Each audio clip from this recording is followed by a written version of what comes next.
You know that feeling, right? You fix one bug, and suddenly three more pop up somewhere else. It's frustrating. Well, if that sounds familiar, you are in the right place. We're going to dive into The Pragmatic Programmer, a book that's basically like having a senior mentor guiding you, helping you build code that doesn't just work today, but actually lasts. So let's get into it. Yeah, we've all been there. You make what you think is a tiny, harmless change, and the whole system just seems to fall apart. It feels like you spend all your time putting out fires instead of actually building cool stuff. This isn't just you having a bad day, it's a symptom of what's called fragile code, and thankfully, it's a problem with a very clear diagnosis. You know, the first step to fixing any problem is to actually understand it and give it a name. The Pragmatic Programmer does exactly that. It gives us a clear diagnosis for why our projects so often slide into this messy, fragile state. And that name is software entropy. Just think of it like rust on a car or a garden getting overgrown with weeds.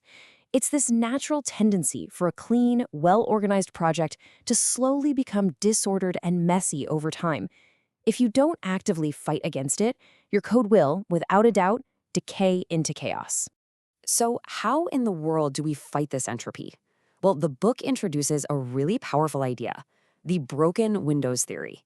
Imagine an abandoned building. If one window gets broken and nobody fixes it, it sends a message that nobody cares. And pretty soon, all the other windows get broken. The same thing happens with our code. One tiny bit of bad design, one sloppy fix, it basically gives permission for more and more mess to creep in. The solution here isn't some fancy new tool or a super complicated process. Nope.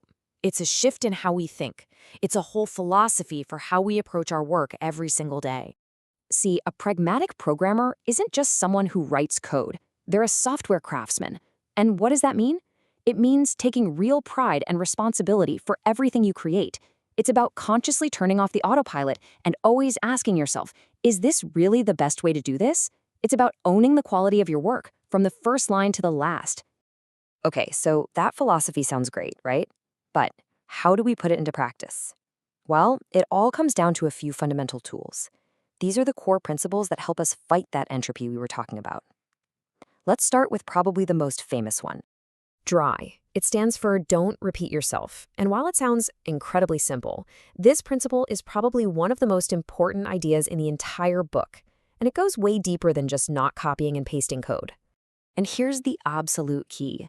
DRY isn't about repeating text. It's about repeating knowledge and intent. Think about it. If you have a business rule coded into your application, but then you also describe that exact same rule in a comment, and then again in some external documentation, you violated DRY. Because when that rule inevitably changes, which one is the real source of truth? Now you've got a maintenance nightmare. Now, this kind of duplication can sneak into our code in a bunch of different ways. Sometimes it feels like our tools or a framework are forcing us to repeat things. Other times it's totally accidental. We just don't know that someone on another team already wrote the exact same logic. And let's be honest, sometimes it's just plain old impatience. Copy-paste feels so much faster in the moment, doesn't it? Now, this is where the idea gets really interesting. We're always taught to write a ton of comments in our code, right? But think about this. If your comment is just explaining how the code works, it's redundant. The code itself already shows you how it works. Instead, your comment should explain the why, the bigger picture, the business reason, the intent that the code alone can't tell you. Okay, so that's DRY. Our second fundamental tool is something called orthogonality. It's a bit of a fancy word, but all it really means is decoupling and independence. If DRY is about getting rid of duplicate knowledge, orthogonality is all about getting rid of dependencies. The goal is to build components that are self-contained, so that a change in one area doesn't cause a massive chain reaction everywhere else. And this is the perfect way to picture it. Think about driving a car.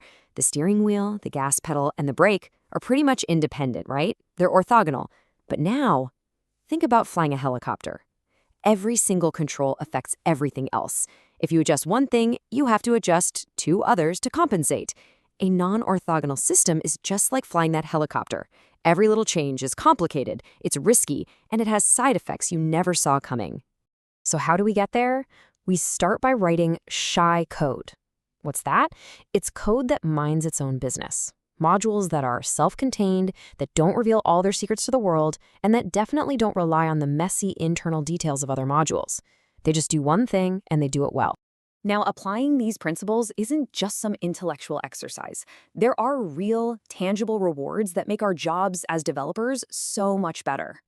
When your system is truly orthogonal, your productivity just skyrockets. You can make a change in one component without having to worry about breaking 10 other things, and your risk goes way down.